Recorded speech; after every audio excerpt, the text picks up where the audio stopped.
Hello, I want to show you how to prune your plants in your AeroGarden. Come join me in the chaos. All right, so you may or may not know, but I also teach high school science. Shout out to my chemistry, biology, and physics students. So I got an AeroGarden. My students were talking about wanting a class pet a while ago, and so I was like, okay. So I got them as a class pet. I got an AeroGarden. So, and this, I believe it's called the Harvest. And I planted these about 2.5, 3 weeks ago, somewhere around there. And they grew pretty fast, especially the basil. And you probably expect that. And this is actually a fun little experiment because it didn't occur to me that the basil I typically buy from the store is Genovese basil. And this Thai basil grows a lot faster, but it has those pointier leaves. And that's something I just never thought about before. In my mind, for some reason, I thought basil is basil, which is, silly because there's so many different varieties of plants, but apparently there's quite a few number of different varieties of basil. So anyway, you'll notice that this is almost to my light, and I could just raise up the light on this if you know how to use the AeroGarden. There's a little button back here, and if you press that little button down, you can just lift the top of the AeroGarden up. So I can do that with one hand. So as you can see, it just goes up. I don't want to do that yet because my other ones aren't growing very fast, and I actually didn't have any luck with my parsley, so I pulled that out and I put some water spinach in there. I want to see how that goes. And that actually sprouted in like 2 days. I already have a little sprout. You can't really see it on here. You'll notice my thyme is getting a little bit too leggy for my taste as well. And so what you'll do here, I've talked about this in other videos, but plants have what is called a meristem, an apical meristem. You'll have lateral meristems and you'll have apical meristems. And I know if I point it out, you'll be able to know what I'm talking about.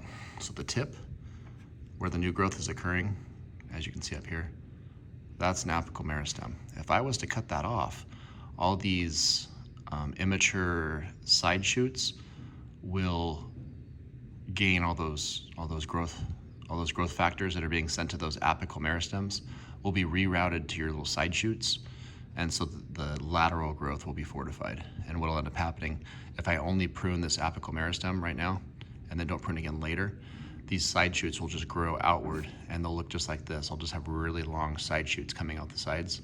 And I've seen people prune this way where they only will do the top and then their side shoots are just ridiculous. And you can do that if you want to have that growth habit of your plant. But what you'll typically want to do is follow up a little while later and prune the side shoots so that they branch again. So the moment I prune up here, I take this tip off, then these side shoots, usually the most apical ones, probably this one right here, or these little ones that you can see right over here, those ones will probably start taking over as the primary growth of the plant.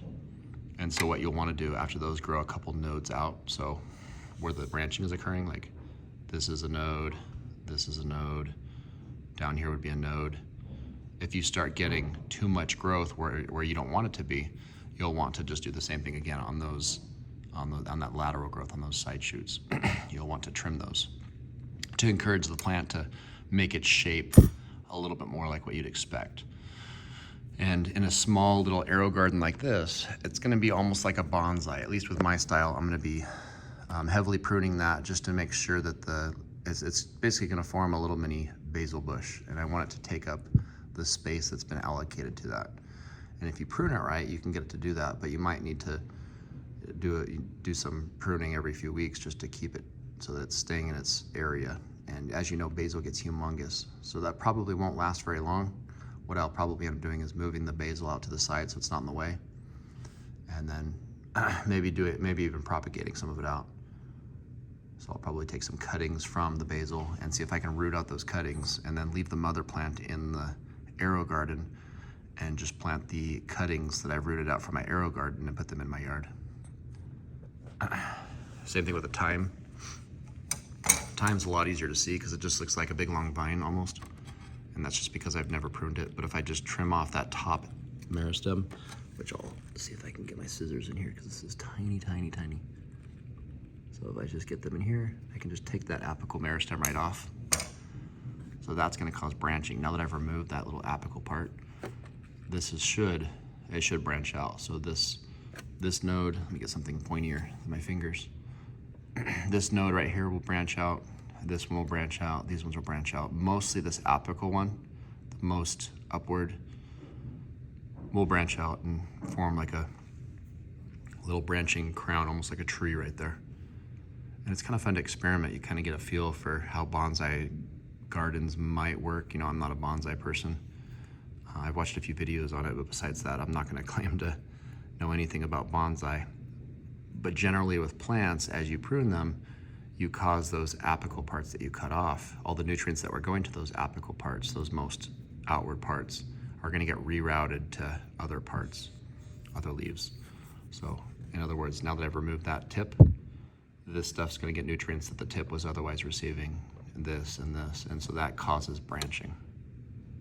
And then when it branches further, like I was saying before with the basil, same thing on the thyme, it's going to branch out, and when it starts getting too far out of bounds, then you'll want to prune it again to make sure it stays in its boundary where you want it to be.